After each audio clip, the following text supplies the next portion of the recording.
they saw a trend. There were arcades popping up all over the country. They seized an opportunity.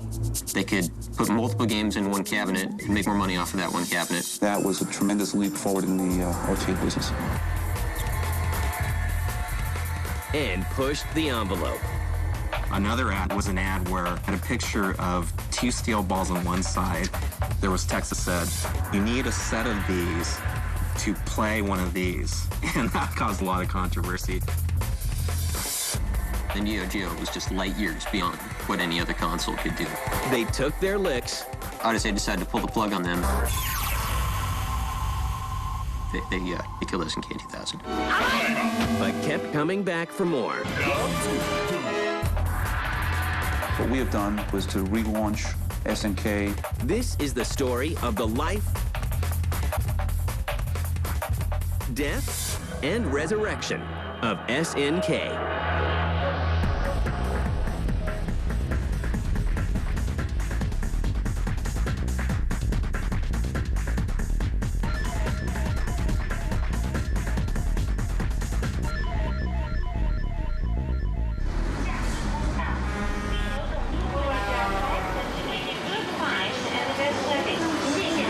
It begins in Japan at a time when arcades rule and every gamer has a quarter in his pocket. There were arcades popping up all over the country, and in the morning when the arcades would open, there'd be lines of people trying to get in to play Pac-Man or Space Invaders. It was a great time to get involved in this industry. A man named Eikichi Kawasaki forms a new company called SNK. The company was actually founded, I believe, in 1978. SNK stands for Shin Nihon Kikaku. Shin is new, Nihon, of course, is Japan, and Kikaku, project. The Osaka-based company wastes no time getting into the arcade business and releases Ozma Wars in 1979. Safari Rally is released in 1980, and the company makes a splash with Vanguard in 1981. Vanguard was a space shooting game, and it was very popular. It was probably our second or third game that we published here in the U.S. for the arcade. SNK survives the crash of the arcade in the early 80s, and by 1986, it has a lineup of 23 arcade games, including Mad Crasher and Ikari Warriors. The setting is a jungle where a plane has crashed. And the objective of the game is to defeat the gorillas while trying to escape unharmed. Ikari Warriors was really popular for a couple of reasons. The controller was very unique. It was an 8-way joystick, but it also had the ability to rotate 360 degrees. It had the 360-degree rotation, as well as the 8-way capabilities, and nothing like that had ever been seen before. People loved it. Great game. At that time, Rambo was very popular, and I was told to change the character to Rambo. So I had to make the upper half of the body naked and change it to a Rambo-like character. Meanwhile, the release of the Nintendo Entertainment System in 1985 jumpstarts the home market. Nintendo came out with their first home system, and that just blew everybody away. People were really hungry for video game content, and to be able to have it in the home at that time with the 8-bit system was just terrific. SNK wastes no time. We were one of the first 10 licensees for the Nintendo NES system. One of its first console titles is also one of its most innovative. Baseball Stars was really good. The attraction of Baseball Stars was that you can actually make your own characters in the game. This is the first baseball game that you can do that. There was something special about the cartridge itself in that there was a battery which was installed in the cartridge that allowed you to actually trade players, make changes to your roster. That was very unique at the time of the NES age.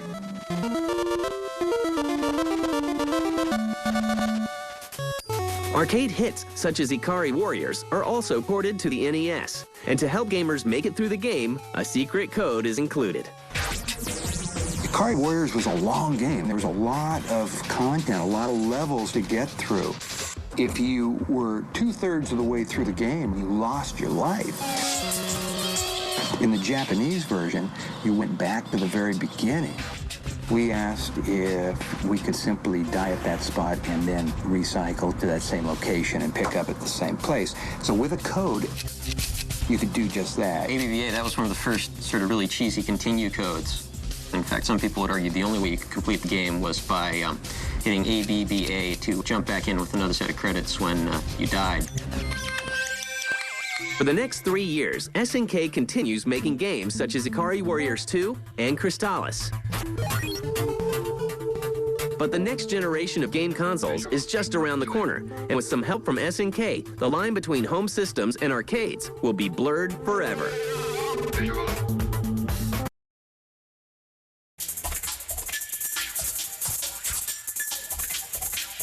By 1989, SNK is an established game company with a slew of arcade hits and a successful transition to the console market. But their next project isn't just a new game, it's a whole new approach to arcade machines called the Neo Geo Multi-Video System.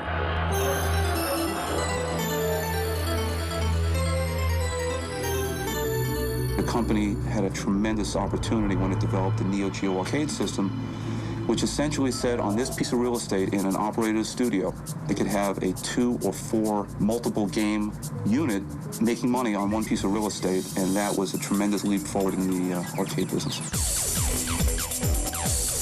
Operators could save money only having to buy games. They didn't have to buy an entirely new piece of hardware for every new game. They could put multiple games in one cabinet and make more money off of that one cabinet. Even as the era of 16-bit console emerges, SNK has something much more powerful in mind. At that time, we had Super Nintendo beginning, we had Sega Genesis who had entered the market. We looked at the total landscape, and we still felt that there might be a place for an exclusive, special item that brought the total arcade experience home. The concept of the Neo Geo was to be able to play the same game software on both the arcade machine and the consumer hardware. In addition, with the changeable memory cards, there was the ability to connect between the arcade game and the consumer game. With the joysticks, we made it very much like the arcade joysticks. It's almost as if you were bringing the arcade home to the family. We made a product that no other manufacturer had. SNK releases the Neo Geo Advanced Entertainment System in 1991. The powerful new console has a price tag of $599, $400 more than current offerings from Nintendo and Sega. The Neo Geo home system was an incredible system. Other companies, Sega, Nintendo, NEC, they had systems that were obviously made for the consumer market. SNK just went the other route. They just made an arcade system. It's got the same chips, the same insides, the same graphics, the same sounds that you would see in the arcade version. It wasn't mass market, and we weren't going to try to make it mass market. We never looked at it as, let's get a 50% market share and beat Nintendo. We just said, let's bring the arcade game home.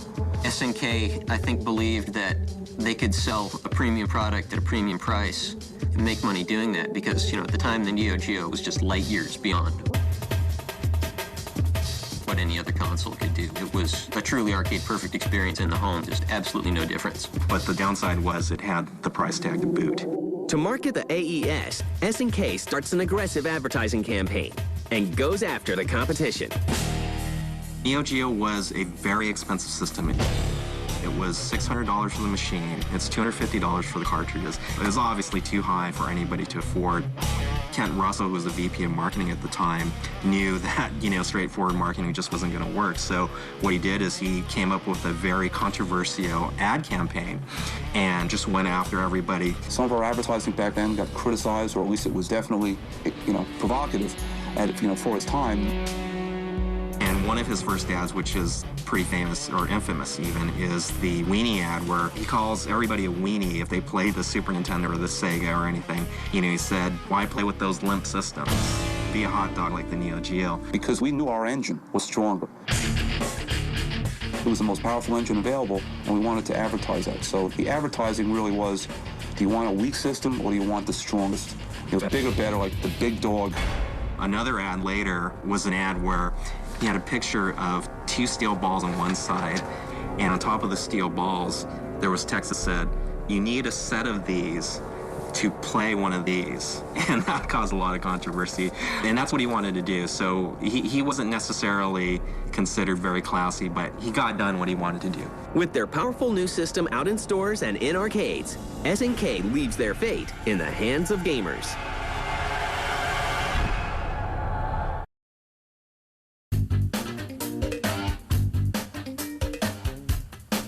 By 1991, SNK's Neo Geo MVS and AES systems are in arcades and video game stores across the world.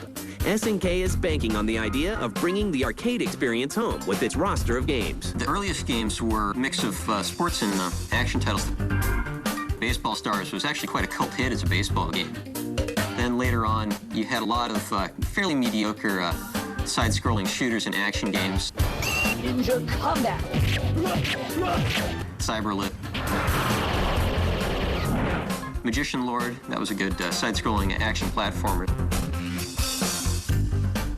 Luckily for SNK, the coin-op business experiences a rebirth, thanks to the success of Capcom's Street Fighter II. Street Fighter II came in the early 90s and defined the 2D fighting genre, and you saw a lot of other publishers and developers sort of hopping on board. SNK became, certainly the most successful company to follow in their footsteps. The first game was Fatal Fury. It was the first kind of one-on-one fighting game that we had for the Neo Geo. It had very good success.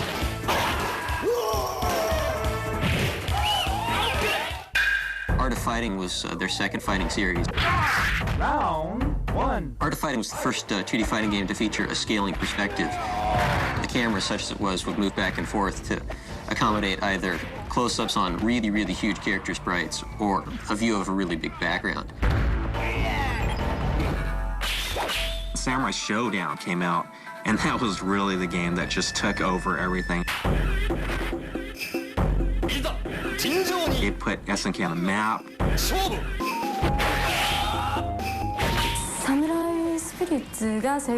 One factor contributing to the success of Samurai Shodown was the one-on-one fighting, and the setting was not present day, but it was way back in samurai days.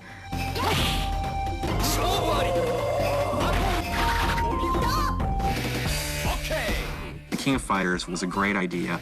It took all of SNK's intellectual properties from SNK's past and put them all into one game. And it also created a new fighting system where you would pick 3 characters and you would fight them each separately on a team, and one after another until each of them died off, and then whoever would have the last guy standing would be the winner.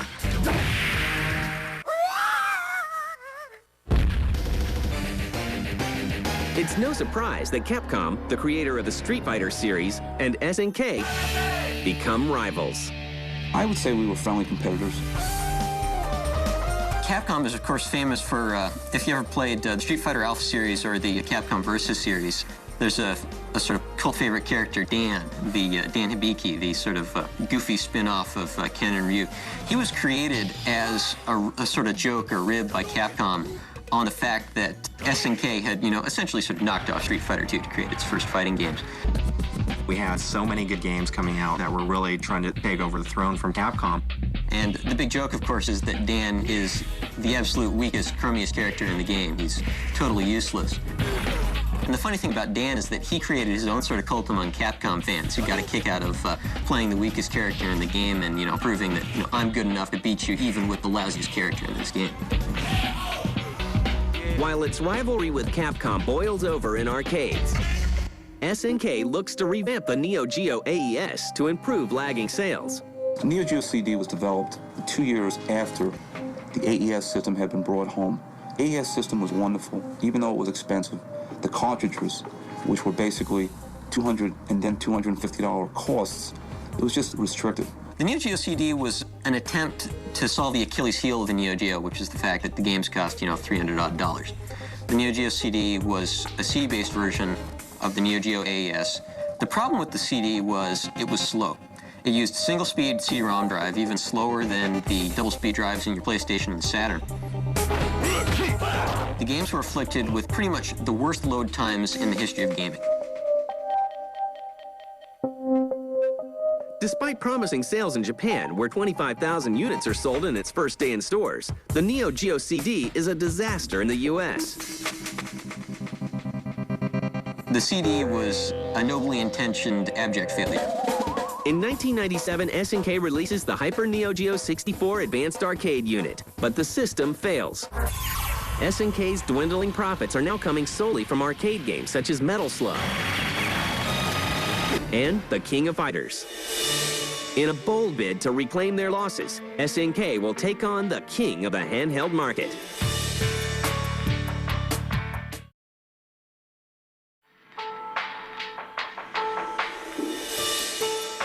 It's 1998. SNK is still reeling from poor sales of the Neo Geo AES, the disastrous launch of the Neo Geo CD, and the failure of the Hyper Neo Geo 64.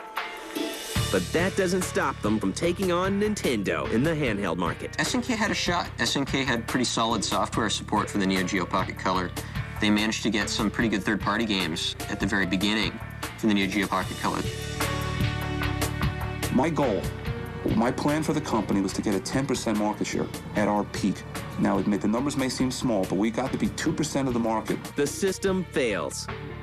In Japan, only 10,000 units are sold. In the end, the Game Boy just proved insurmountable. At the same time, the arcade business takes a hit. There was a steady decline in arcades worldwide throughout the 90s, simply because of the popularity of console gaming. By 1999, SNK is in the red. The company is eventually sold to a Japanese pachinko company named Aruze. 1 year later, SNK is a shadow of its former self. The few titles it develops are rushed and unpolished. SNK, under their stewardship, puttered around with its later arcade games. But not all the news is bad. Round one. That same year, Capcom vs. SNK is released. SNK versus Capcom. Well, with SNK's characters versus Capcom's characters, up to now, Capcom had Street Fighter, and we had King of Fighters. We took these both to make a 2D fighting game. What kind of fighting game could two rival companies make together? It was like a dream match come true. Unfortunately, the majority of the profits for the game go to Capcom. Eventually, Aruze puts SNK into bankruptcy. Aruze decided to pull the plug on them. They killed SNK in 2000. By October 22nd, 2001, SNK no longer exists. But the company doesn't stay down for long. Our chairman from day one, Mr. Kawasaki, it's really his company. When he had the opportunity to get out, he opened Playmore. Now, he couldn't use the SNK name, so the company he created was Playmore. Unfortunately, the former SNK went into bankruptcy in October 2001. But we were lucky that SNK Playmore could obtain the IPs for the original SNK properties. So today, here we are. They purchased the IP properties of the former SNK.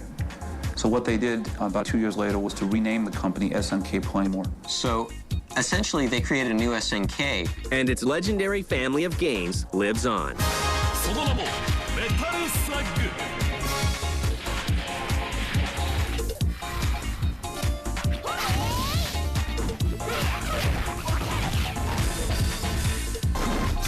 They still have that cult following that will keep following them as long as they keep making the games that are their signature.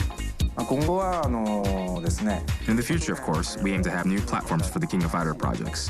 For example, Maximum Impact is out on the home consoles.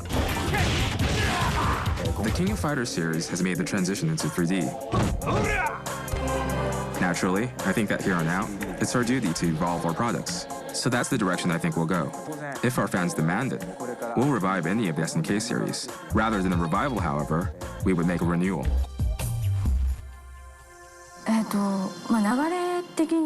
We wanted to see how King of Fighters would look in 3D, and that was the start of it. It wasn't that the market was demanding that we change to 3D or anything like that. And for the most part, when we're making 3D visuals, it's better suited for the consumer market rather than the arcades. So we made it specifically for Maximum Impact on PS2. We'll be bringing SVC Chaos, which is SNK versus Capcom, to the Xbox, and it will be fully live. From now on, we'll continue the sequels and also make original titles. And while the company is at the tail end of a wild ride, there is no denying its impact on gaming history. Boy, do they have a huge following. I mean, even to this day. Underdogs definitely draw their sort of cult following. I mean, on eBay, some of the old cartridges, which we sold originally for $200, is going, for thousands of dollars. Not to underestimate the fact that they were really a force for technological and economic innovation in the arcades. For me, when you say SNK, the first thing that comes to mind is not a particular game title per se, but an image that this is the only company that can offer hardcore games.